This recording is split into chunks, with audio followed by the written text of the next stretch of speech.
In our morning rounds today, fat and a healthy diet. Eat butter is a cover story in the new issue of Time magazine. Decades of low-fat diets have coincided with soaring rates of obesity and diabetes. It could mean the conventional wisdom about fat is going through a meltdown. Bryan Walsh is the senior editor at Time magazine and did some great reporting for this cover story. So let's break it down, Bryan, because starting in the 1970s, doctors told us essentially to cut out a lot of saturated fat to prevent heart disease. But after delving into the science, what have we found? That we should eat butter?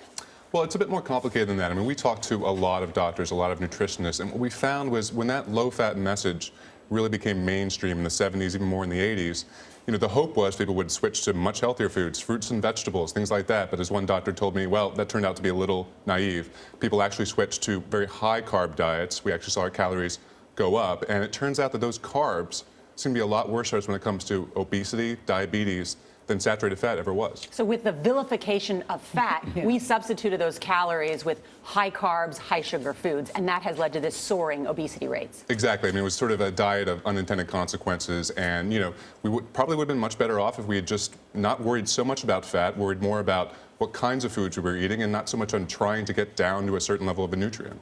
I'm not criticizing you, but I'm so sick of research.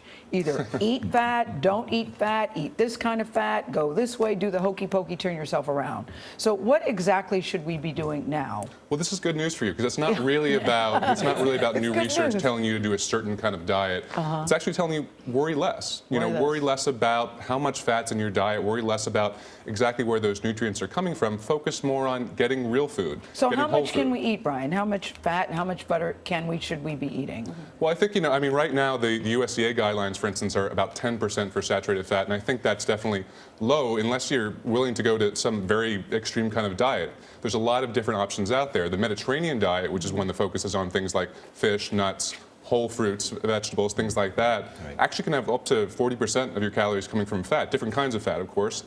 Other people have had a lot of success with very low-carb diets, and those have often very high levels of saturated fat. So I think it depends on what feels best for you, and just making sure the food you get is real and not fast food, not processed food. You said that what caused the problem is they all shifted to things like pasta. Is pasta always bad for you?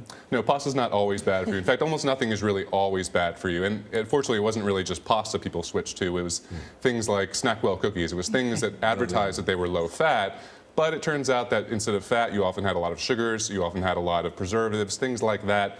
That's definitely worse off for you.